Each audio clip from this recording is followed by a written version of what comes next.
La pièce était vivement éclairée. Les murs bleu pâle semblaient presque blancs et le carrelage noir au sol étincelait et ondoyait comme de l'eau. Des guirlandes de papier et des flocons de neige abîmés pendaient au plafond. Dans un coin se trouvait un sapin de Noël piteux, si penché qu'il paraissait sur le point de basculer. Le milieu de la pièce était occupé par une table bancale en formica autour de laquelle étaient assis deux hommes. Ni l'un ni l'autre n'avait la moindre envie d'être là. Jack Miller était détendu mais sur ses gardes, le regard alerte malgré l'heure tardive, les vêtements bien coupés. Il serrait et desserrait son poing droit, massif, raidi par l'arthrite, dont la lourdeur rendait encore plus évidente la fragilité de la table. Tout en massant ses articulations pour atténuer la douleur, il regarda le carnet vierge posé devant lui, puis l'homme qui lui faisait face. Le soldat de deuxième classe Connor Murphy. Son visage et ses mains étaient couverts de bandages, et les quelques parties visibles de son crâne étaient soit roses et à vif, soit noires et brûlées. Jack avait mal rien qu'à le regarder. Pauvre gars. Les infirmières chargées de le nourrir disaient avoir l'impression de donner le biberon à un bébé. « Ça va, la douleur ?» demanda Jack. Connor haussa les épaules.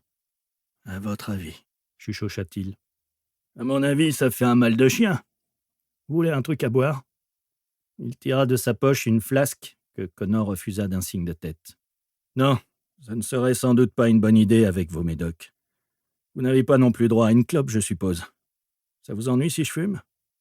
Allez-y. » Jack tapota un paquet de Lucky Strike sur la table et en porta une à ses lèvres.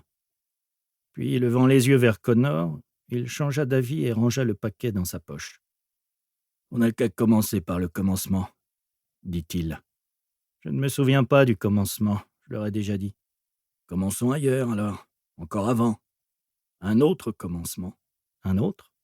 Oui. Quand vous êtes arrivé là-bas, par exemple, vous avez passé 12 mois là-bas avant l'accident. Il n'y a pas grand-chose à dire, rétorqua Connor. Jack se racla la gorge. Pas grand-chose à dire. On lui avait cassé les pieds pour qu'il fasse le trajet depuis New York en pleine nuit, tout ça pour parler à un type qui ne se rappelait rien de ce qu'il voulait savoir et ne voulait rien raconter de ce qu'il se rappelait. « C'était comment, si loin de chez vous ?» demanda-t-il. Connor poussa un soupir. « C'était blanc, plat et froid. Un froid mordant.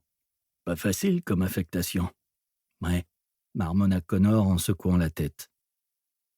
Pour continuer à écouter ce livre audio gratuitement, cliquez sur le lien dans la description et vous pourrez l'écouter en entier sans frais grâce à l'essai de 30 jours d'Audible.